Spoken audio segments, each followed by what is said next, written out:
Hello বন্ধুরা, তো আবার একটা নতুন ব্লগ নিয়ে তোমাদের সামনে চলে এলাম।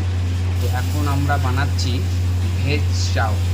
ভেজ চাউ বানানোর জন্য প্রথমে কড়াইটা গরম হওয়ার পরে তাতে একটু বাটার আর একটু সাদা তেল দেওয়ার পর গাজর, বাঁধাকপি দিয়ে আর ক্যাপসিকাম দিয়ে ভালো করে নাড়াচাড়া করতে হবে। দেখো তোমরা যেভাবে আমরা নাড়াচাড়া করছি। তারপরে সিদ্ধ করে রাখা বয়েলড নুডলসগুলো তার মধ্যে আস্তে আস্তে দিয়ে আরও ভালো করে কড়াইটাকে ভালো করে নাড়াতে হবে। এটা রেস্টুরেন্টে এই কড়াইগুলো ব্যবহার করা হয়, বাড়িতে নর্মাল কড়াইতে করবে।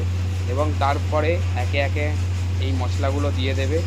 হোয়াইট পেপার, ব্ল্যাক পেপার, চিনি, নুন আর অ্যারোমেটিক পাউডার এগুলো দিয়ে দেবে। দিয়ে আর একটু ভালো করে নাড়াচাড়া করার পর একটু হেলাই পর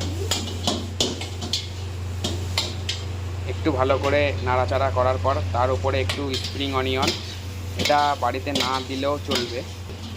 দেখো তোমরা দেওয়ার পরে একটু নাড়াচাড়া করেই প্লেটে সার্ভ করলে হয়ে যাবে ভেজ চাউ। তো তোমরা দেখো বন্ধুরা,